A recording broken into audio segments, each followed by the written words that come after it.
바로 그 중심에 있는 핵심, 이 부활의 권능을 알아야 돼요. 부활이라는 게 뭐예요? 죽었다가 다시 살아나는 것이죠. 육체가 죽었는데 다시 육체가 살아나서 영원히 죽지 않는다는 것을 보증하는 것이 뭐예요? 이게 부활입니다. 영원히 죽지 않는다는 건 뭐예요?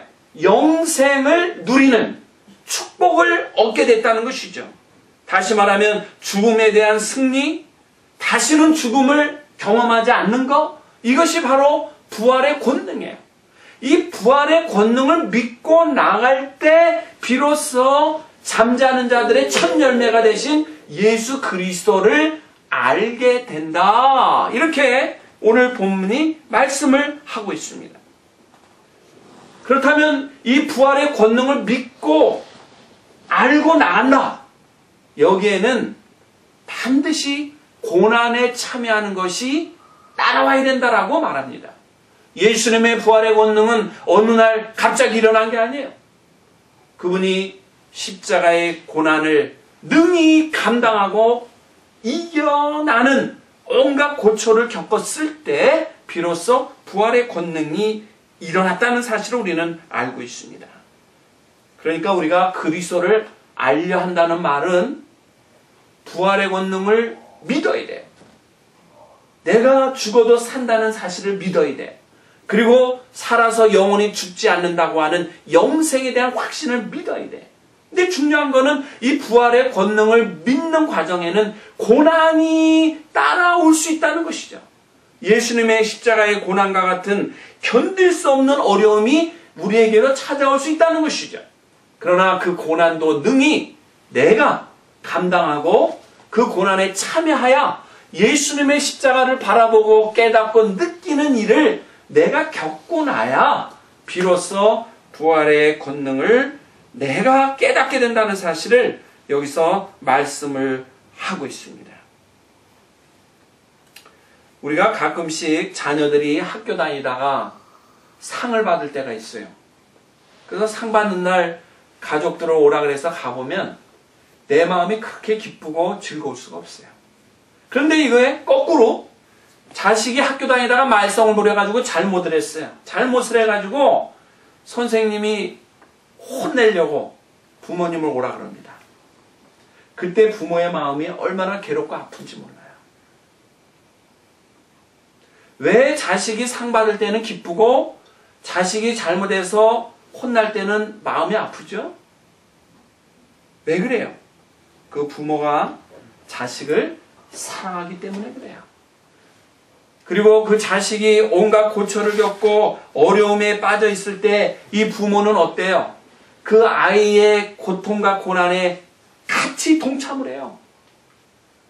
그 아이가 아파하는 것을 보면서 내가 차라리 아픈 것이 낫지 어떻게 네가 아파하느냐 이렇게 마음에 큰 아픔과 고통을 함께 느끼는 것이 부모 아닙니까? 바로 이것이 뭐예요? 부모가 그 자식을 아는 것이요.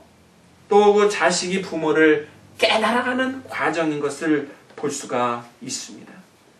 그러니 오늘 본문이 얘기하고 있는 그리스도를 안다고 하는 이 말씀 속에는 생년월일을 알고 결혼 날짜를 알고 그분의 이름 석자를 아는 것, 그 이상의 것을 알아야 된다는 것이죠. 그 이상의 것이 뭐예요?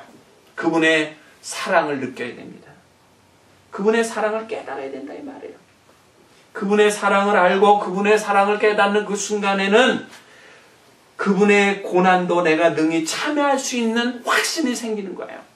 그 고난에 참여할 수 있는 확신이 기쁨으로 변하는 순간에 부활의 역사, 부활의 권능이 우리에게 임한다고 오늘 본문이 말씀을 하고 있습니다.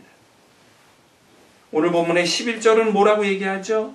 어찌하든지 죽은 자 가운데서 부활에 이르려 하노니 그랬어요. 어찌하든지라는 말이 뭐예요? 상황이 어떻든지 간에 그 부활을 믿고 나갈 때 고난도 능히 이기고 나갈 수 있다라고 말씀을 하고 있습니다. 죽은 자 가운데서 부활이 있는 거예요. 우리가 이 부활의 기쁨을 체험하기 위해서는 내 육신의 자아가 죽는 경험을 해야 돼요. 내 육신의 욕심을 죽이고, 내 육신의 명예욕을 죽이고, 내 육신의 사리사욕, 자아의 욕심을 죽이는 순간에 영적으로 임하는 기쁨과 환희, 그것이 바로 부활의 권능으로 나타난다라고 말씀을 하고 있습니다. 내 육신의 자아가 완전히 죽는 것을 경험할 때 비로소 완전히 부활하는 기쁨도 누릴 수 있다라고 오늘 본문은 말씀을 하고 있습니다. 그러니까 오늘 본문의 결론은 이렇습니다.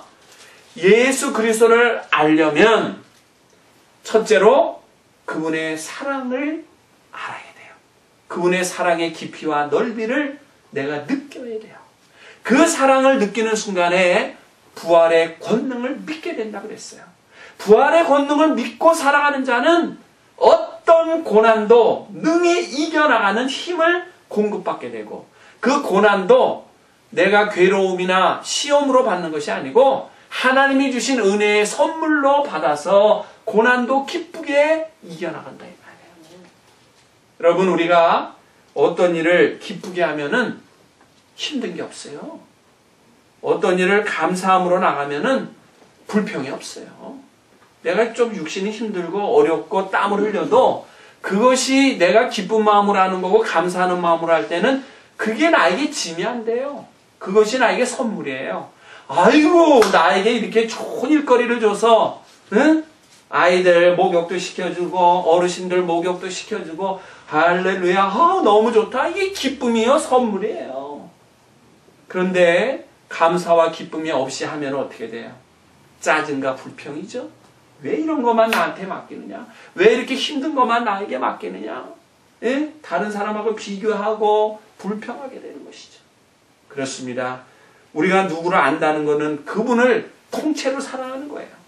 그분의 아픔도 사랑해요. 그분의 기쁨도 사랑해요. 그가 병들어 있을 때도 사랑해요. 그가 몸져 누워서 죽을 병에 걸려서 힘들어할 때도 그를 사랑해요. 이것이 뭐예요? 그분을 아는 거예요.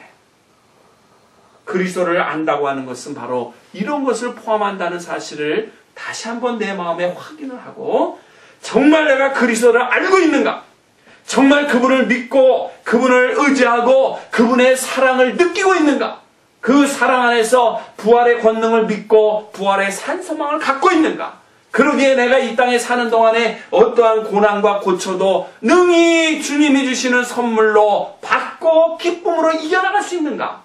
이 사실을 한번 확인하면서 내가 믿음으로 이 땅에서 살아나갈 때 하나님의 은혜가 갑절로 임할 줄로 믿습니다.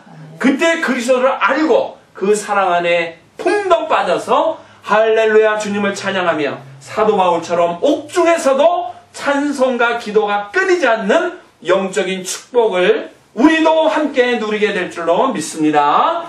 우리 함께 기도합시다.